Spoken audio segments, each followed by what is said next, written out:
Hoke, You're My Best Friend? There was a year when the most powerful film in America had no explosions, no villain, and no car chase. Just two people figuring out how to be in the same room. Driving Miss Daisy opened in December 1989 and did something almost nobody in Hollywood believed was possible. It turned a retired school teacher and her driver into the most talked about duo of the year. Part character study, part slow burn friendship, part quiet argument about who actually has the power when nobody's saying what they mean. Jessica Tandy played Daisy Worthen, a widow so determined not to need anyone that she'd rather walk 2 miles to the grocery store in Atlanta heat than admit she needs a driver. And somehow, you love her for every stubborn second of it. Morgan Freeman played Hoke Colburn and did it with so much unhurried dignity that he made everyone else in 1989 look like they were working too hard. Dan Aykroyd played Booley, Daisy's son, who spends the whole film writing checks and trying to make two impossible people tolerate each other, and got an Oscar nomination for it, which tells you exactly what kind of film this is. Directed by Bruce Beresford and produced by Richard and Lily Finney Zanuck, Driving Miss Daisy was made for $7.5 million and grossed $145 million worldwide. Today we're back in the back seat for 15 wild facts you didn't know. The real grandmother and the real driver this story was taken from. The 5 studios that said no before one finally said yes. And the Oscar night where the director of the Best Picture winner wasn't even nominated. Hit like and subscribe for more deep dives into the movies we grew up on. Now, let's get into the countdown with number 15. Number 15, The Real Daisy and Hoke. Were Alfred Uhry's grandmother and a man he loved like a grandfather. What are you doing? I'm trying to drive you to the stove. Before there was a film, before there was a play, before there was even a title, there was a woman named Lena Guthman Fox, an elderly Jewish widow in Atlanta, Georgia, who crashes her car in 1948 and can no longer safely drive. Her family hires a man named Will Coleman to chauffeur her. For the next 25 years, from 1948 to 1973, Coleman drives Lena Fox wherever she needs to go. He becomes part of the family. He drives her grandchildren to school. He stays even after she's gone. One of those grandchildren is Alfred Uhry. Uhry grows up watching this relationship the way you only watch something when you're too young to fully understand it. The loyalty, the restraint, the things two people from completely different worlds figure out how to say to each other when they've been sharing the front and back of the same car for 25 years. He tells interviewers that Will Coleman was like the only grandfather he ever had. He felt the story deserved to exist somewhere. He writes the play in the 1980s, after years in musical theater. After deciding once to walk away from the business entirely. 3 characters, no set changes, no intermission, a story spanning a quarter century across conversations in and around a car. Here's what makes this land differently when you know it. The real Will Coleman was illiterate, and the real Lena Fox, like Daisy in the film, taught him to read. That detail isn't invented for sentiment. It happened. The moment where Daisy becomes Hoke's teacher, years into their arrangement, that's a memory Alfred Uhry carries his whole life and finally puts on a page. Number 14, Spielberg, Rob Reiner, and Samuel Goldwyn Jr. all tried to buy it. Then, 5 studios refused to make it. The rights to Driving Miss Daisy are not sitting on a shelf gathering dust. When Uhry's play opens off-Broadway on April 15, 1987, Hollywood moves fast. Producer Richard Zanuck recognizes what he's looking at and moves immediately. According to records from the American Film Institute, Zanuck's company outbid Steven Spielberg, Rob Reiner, and Samuel Goldwyn Jr. for the film rights. The final price? $300,000. That should have been the hard part. It wasn't. The project sets up at MGM/UA. Then studio president Alan Ladd Jr. departs, and the studio's enthusiasm departs with him. From there, Zanuck takes the project to Walt Disney Studios. They pass. 20th Century Fox, Universal, Paramount, Columbia. All 5 say no. When director Bruce Beresford's daughter Trilby later digs through AFI records, every rejection is documented in black and white. The reason everyone gives over and over is this: nobody could direct it well enough to entertain an audience for 100 minutes watching essentially 3 people chatting in a kitchen. That's a direct Beresford quote. That's Hollywood's consensus on a Pulitzer Prize-winning play. The one studio that eventually says yes is Warner Brothers. And Beresford suspects they do it mostly out of reluctance to turn down someone with Zanuck's track record. Here's the kicker. The film they're reluctant to make grosses $145 million and wins Best Picture. Turns out 3 people chatting in a kitchen is exactly what audiences in 1989 are waiting for. And number 12 will show you how close it came to never existing at all. Number 13. The whole film is shot in 31 days, with no sets. $7.5 million to tell a story spanning 25 years of a life. By 1989 standards, competing against Born on the 4th of July and My Left Foot, $7.5 million rules out almost everything comfortable. No constructed sets, nothing built from scratch. So, Beresford shoots everything on real Atlanta locations, actual streets, real buildings dressed by set decorator Crispian Salas to read as different decades. Daisy's house is a private residence at 822 Lowwater Road in Druid Hills, a home from 1922 whose owners have left it largely unmodernized. That accident of preservation lets one house carry the visual logic of 25 years without a wall being repainted. The driving scenes go 45 miles south to Griffin, Georgia, because Atlanta itself has modernized too much. Griffin still looks like 1948 if you know where to point the camera. The original shooting schedule is 63 days. The budget cuts it to 40. They wrap the whole thing in 31. Jessica Tandy is 80 years old during production and is supposed to work only a few hours a day. The budget makes that impossible. Beresford recalls she pushes through long days without a single complaint. Cheerful, never misses a line, often staying in character between takes, keeping her distance from Freeman just as Daisy keeps her distance from Hoke. The only note he ever gets from her comes at the end of a particularly long stretch. She turns to him and says, "Mother is tired now, dear." A quarter century of story, 31 days, no sets, and an 80-year-old woman who never once asks for less. Number 12, the film is rescued by a man, reading the script on a ski holiday. With every major studio having passed, the project is nearly dead. Then a Canadian producer named Jake Eberts goes on holiday at a ski resort, brings the screenplay along, and reads it in the lodge. Eberts is not a random figure. Chariots of Fire, nobody wanted it. Gandhi, studios passed. The Killing Fields, too dark, too difficult. Eberts backed all 3. All 3 won Best Picture. By 1989, his method is clear. If a script makes him feel something real, he says yes, regardless of what every other professional in the room has said. He reads the Driving Miss Daisy screenplay. He agrees to finance it. Hold on. A movie that Warner Brothers agrees to distribute only out of reluctance to refuse Zanuck, kept alive by a man reading a script in a ski lodge. Beresford is already contracted as director and owed $1.2 million regardless of whether the film gets made. Eberts absorbs that risk. The gamble returns nearly 20 times the budget at the worldwide box office. Beresford later notes that almost none of the producers who rejected the project bother to call when it wins Best Picture. But here's what stays with you. By the time he reads Driving Miss Daisy, Eberts has already backed 3 Best Picture winners: Chariots of Fire, Gandhi, The Killing Fields. Not through market research or franchise logic, but by sitting in a room alone, reading a script, and deciding he felt something. Dances with Wolves follows the very next year. 4 Best Picture winners, chosen the same way every time. He dies in 2012. The 50 films he produces or finances win 37 Oscars between them. One of them only exists because of a ski holiday. Number 11. Every legend in Hollywood wants to play Daisy, and none of them gets it.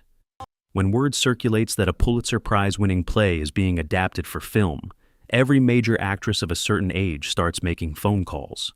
Katharine Hepburn, Bette Davis, Angela Lansbury, Maggie Smith, Lauren Bacall, Audrey Hepburn, who turns down the stage role in London but reconsiders the film, Olivia de Havilland, Elizabeth Taylor, Shirley MacLaine, Olympia Dukakis, fresh off Moonstruck, Meryl Streep, then in her late 30s, reportedly in the mix despite being decades younger than the character. And studio executives at one point float Bette Midler and Eddie Murphy, a completely different film. According to Zanuck, Bette Davis is the most persistent. She wants the role and pushes with the determination that defines her whole career. The part goes to Jessica Tandy. She is 79 when cast, 80 during filming, 81 when she wins the Oscar. So certain she'd lose that she places a $100 bet with her agent against herself. She pays him on Oscar night. "The best bet I ever lost," she tells him. And number 6 will show you how long she has been waiting for that night. Number 10. Morgan Freeman has already played this role hundreds of times before the camera rolls. Here's something about Morgan Freeman's performance as Hoke Colburn that most people don't know. By the time filming starts in 1989, he's already spent roughly 2 years inside that character on stage. Freeman is there for the original off-Broadway production at Playwrights Horizons, opening April 15, 1987. He creates Hoke from scratch alongside Dana Ivey's Daisy, wins an Obie Award for Best Actor, and lives inside the character through the play's early run before departing to make films. The play goes on to run 1,195 total performances over 3 years, but those later years are with different casts. Freeman builds the foundation, then carries every bit of it directly into the film. What Beresford gets is not an actor preparing something new. He gets a man who has already worked out every silence, every hesitation, every way Hoke absorbs a slight without letting it show, through performance, not rehearsal. Freeman is 52. 25 years as a working actor before 1989 becomes the year that changes everything. Lean on Me in the spring, Glory in the fall, Driving Miss Daisy in December. 3 completely different men in 3 completely different films, all in the same calendar year. He loses the Oscar to Daniel Day-Lewis. But if you want to understand what that nomination points toward, Unforgiven, Shawshank, CSAT, and $1 Million Baby, just know it all traces back to a man quietly building the performance of his life in a small New York theater while Hollywood figures out he's there. Number 9. The studio doesn't want either star. Warner Brothers agrees to distribute the film. They are not enthusiastic about the people in it. Beresford, in accounts recorded by his daughter Trilby, recalls that Warner's is not overjoyed by either Morgan Freeman or Jessica Tandy. The studio wants a name, someone who sells tickets on recognition alone. So Beresford goes looking for one to play Booley, Daisy's son. He finds nothing. No actor of sufficient profile considers the part worth their time. No agents are calling back. Beresford later says he is stunned. And then Dan Aykroyd calls and asks to audition. This is the same Dan Aykroyd, Saturday Night Live, The Blues Brothers, Ghostbusters. He has read the script, seen the play, and wants in badly enough to waive almost everything. The AFI's production records describe his fee as relatively nothing.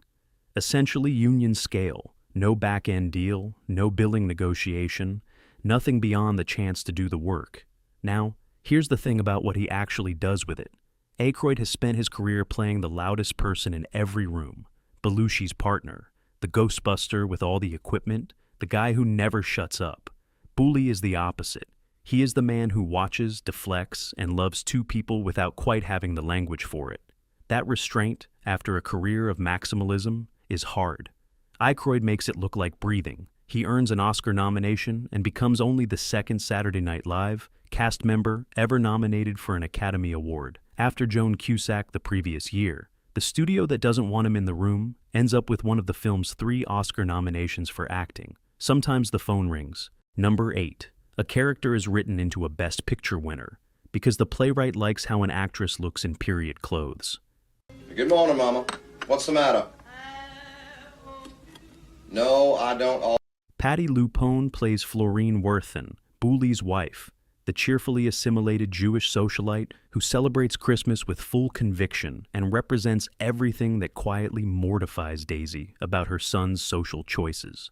The character arrives with her own opinions, her own comic rhythm, and a breezy confidence that turns every scene she's in into a small collision of worlds. Here's the thing about Florine. She is not in the play, not one scene, not one line.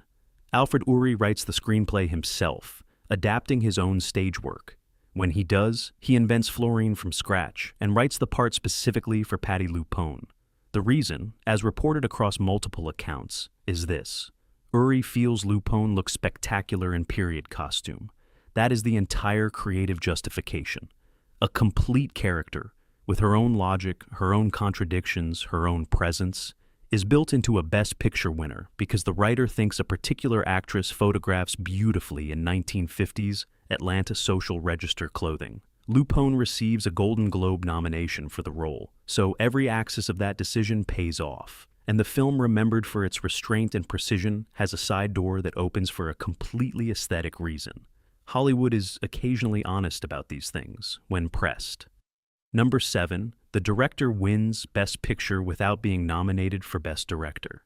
At the 62nd Academy Awards on March 26, 1990, Driving, Miss Daisy walks in with 9 nominations, more than any other film that evening. Billy Crystal hosts for the first time, and the film leading the nominations count does not have its director among them.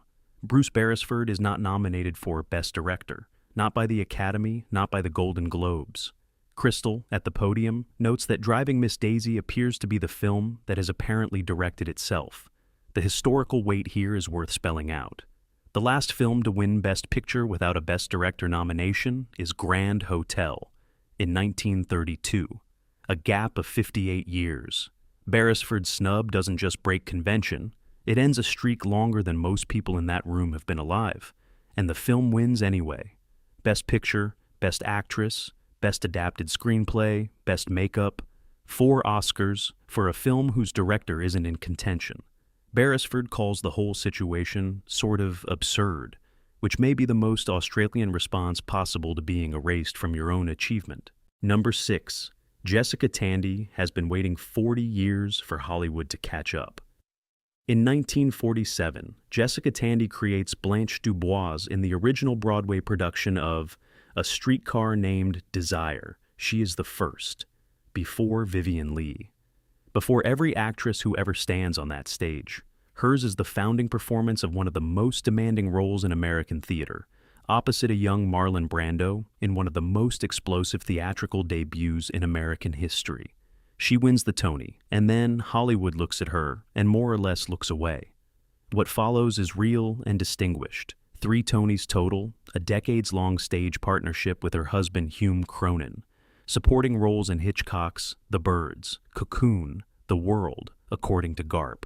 But the film stardom that Streetcar seems to promise never quite arrives. She is always the caliber of actress who deserves the center. She rarely gets it on screen. She is 80 years old during production of Driving Miss Daisy, supposed to work only a few hours a day, which the budget makes impossible. She pushes through, never misses a line.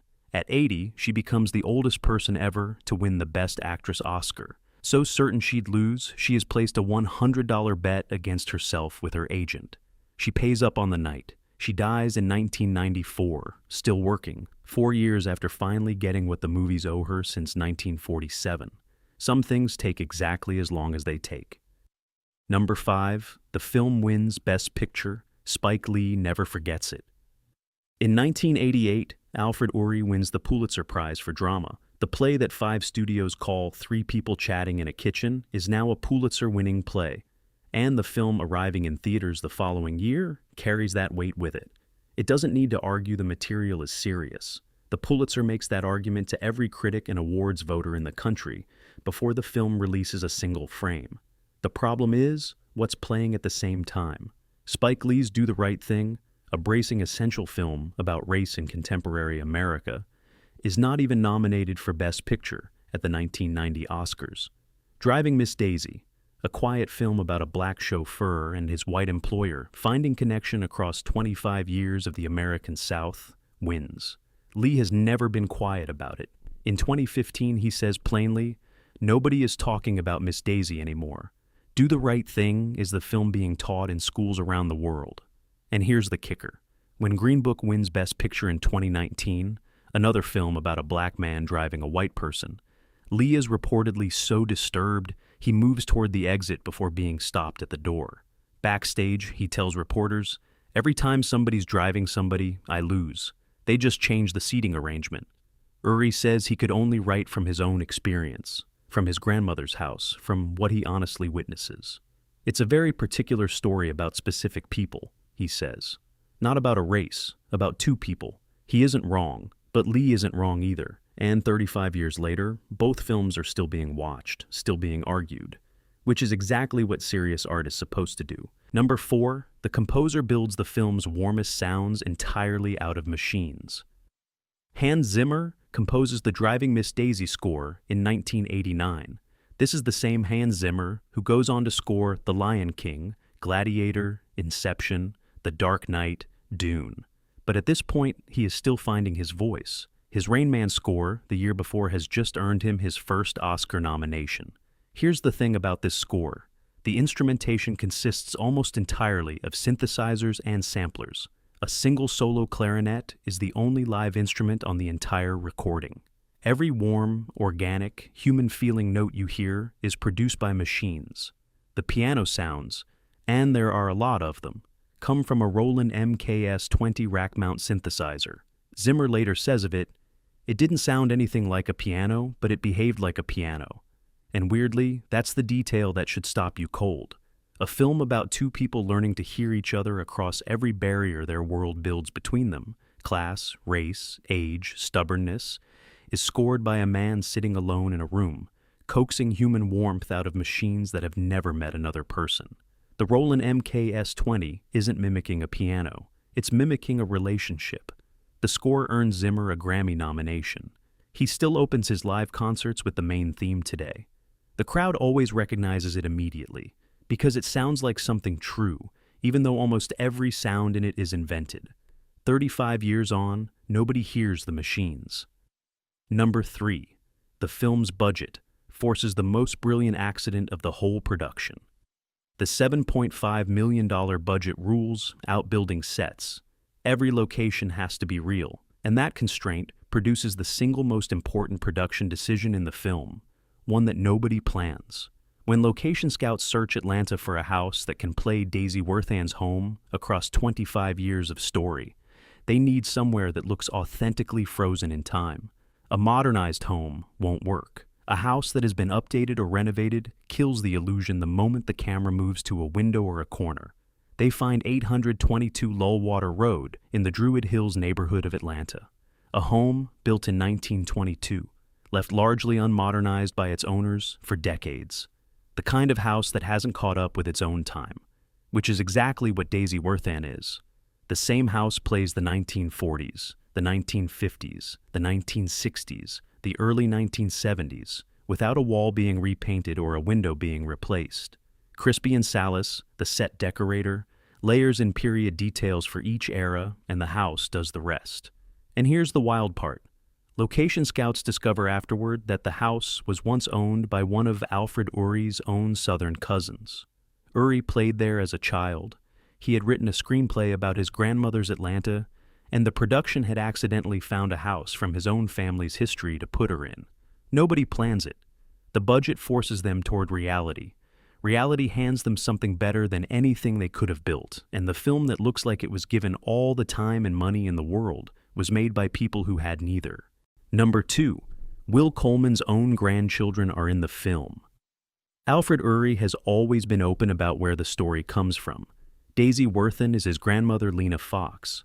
Hoke Colburn is Will Coleman, the man who chauffeurs her from 1948 to 1973, who stays with the family even after she's gone, who Uhry calls the only grandfather figure he ever has.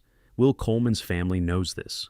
When the film goes into production on the streets of Atlanta, the production discovers that some of Coleman's descendants still live in the city. They are invited to appear as extras. 3 of them are in the film, crossing a set of railroad tracks in Atlanta, walking through the frame and disappearing. They have no lines. Nobody in the audience knows who they are, but they're there. The grandchildren of the real Hoke Colburn.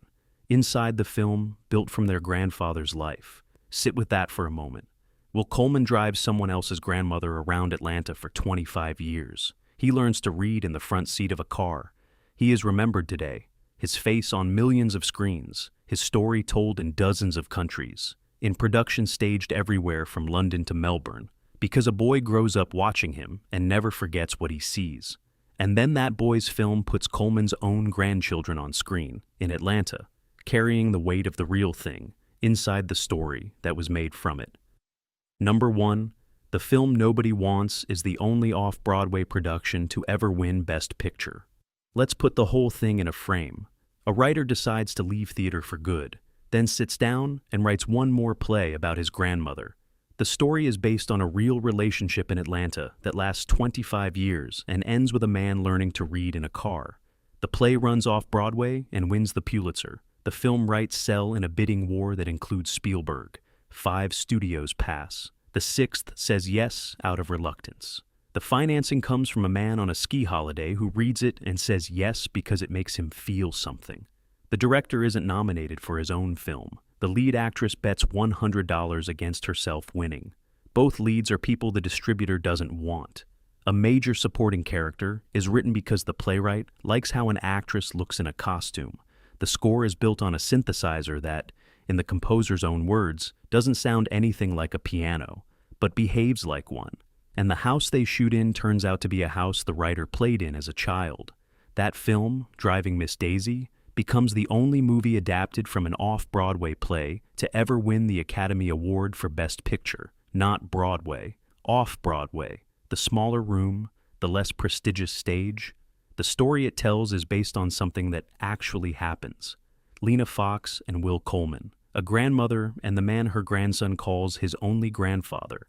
Their real names aren't in the film, but Coleman's own grandchildren are, walking through the frame in Atlanta. Real people inside a story about people who are real. The film nobody believes can hold an audience for 99 minutes has now held audiences for more than 35 years. That's what happens when a story is true enough, told carefully enough, and the people making it understand, down to the last synthesized piano note, what it's actually about. Hoke, you're my best friend. It starts there, it ends there, and in between, the arguments, the silences, the long drives, the small surrenders, the things Daisy can't quite say until she finally says them, none of it was written in an office. It was remembered by a grandson who grows up watching two people figure out how to care for each other across every line their world draws between them. Which of these 15 facts changes how you see the film? Tell us in the comments, hit like, hit subscribe, and we'll see you in the next one for another trip down retro movie lane.